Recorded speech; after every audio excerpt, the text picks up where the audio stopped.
Hello? Hey, what are you up to? Not much. Do you want to come in for a project? Sure. Alright, see you soon.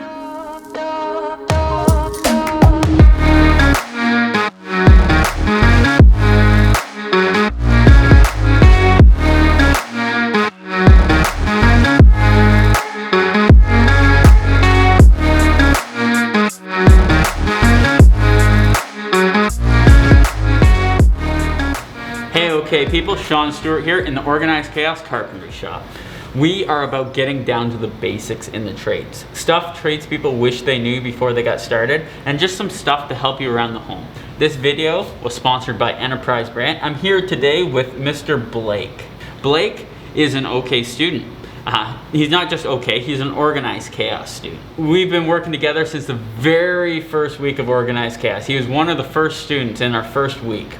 And so Blake, what do you have for us today? What are we building together? Today we're going to be building a bench only out of 2x4s. You know what you're doing here. I'm going to let you take the lead. I'll step aside and you just let me know when you want me to do something. Like I previously said, we're going to be building a bench similar to this one, but without pressure treating, without the angles. Let's get our material list going. So the first thing we need to do is get the first top measurement, which is you need 4 at 36 inches. And the second measurement you need is 6 at 17 inches, 2 at 11 inches, 2 at 28 inches. Now that we got our material list done, we're gonna start cutting. You can use any saw you want. Me personally, I'm going to use the miter saw.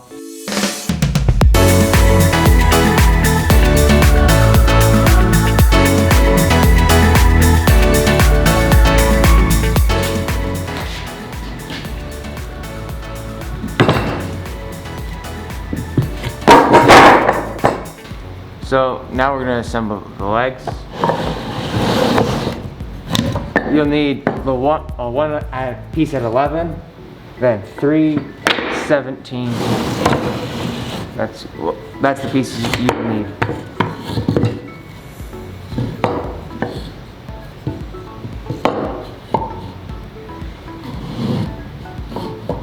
And this is how you will assemble in this formation.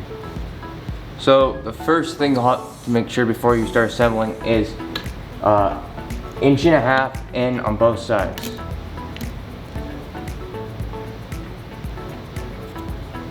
Then you also have to make sure you're 5 inches from the bottom.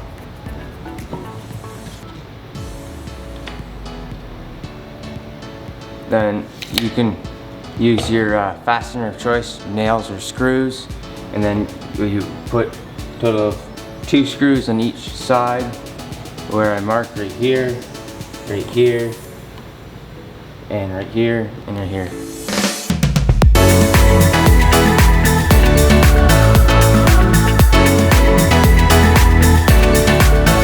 After you get the first one done, build another one. Then we'll get started on the top. For the outside ones, you want flush and 4-inch overhang. Then for the middle ones, you want 1-inch gap.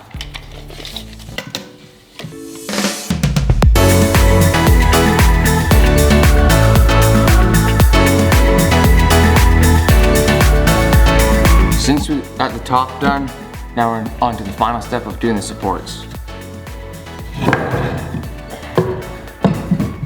So when you're doing the supports, you want to make sure they're flush with the legs and flush on the ends. And make sure to put 2 screws in each side of the board when fastening them together.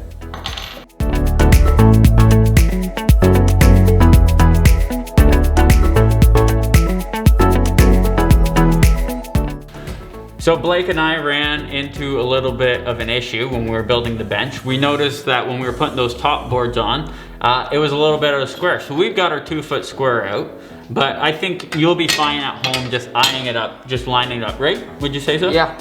Yeah, you could just line it up by eye if you don't have a 2-foot square at home. And I have one more question for you before we take off. And that is, what is one thing that you've learned here at Organized Chaos? Because you've been here for 3.5 years now. What's one thing you've learned that you know you're gonna take with you in life? Using a tape measure. Me and the other students on the first week of Organized Chaos do not know how to use a tape measure. Sean had to teach us. That was just boring and interesting. Boring and interesting, yeah. Yeah, that's typical though. Almost every student coming in through our shop doors first day don't know how to use a tape measure. We can get through it pretty quick though. On how to get those fractions of a tape measure figured out. And actually a lot of adults don't even know how to use a tape measure. So that is how to build a stool. Thanks Blake for leading that with us. If you're interested, the tools that we used are linked below. If you're stopping by for the first time and haven't already and would like to, subscribe and we'll see you back in the shop soon.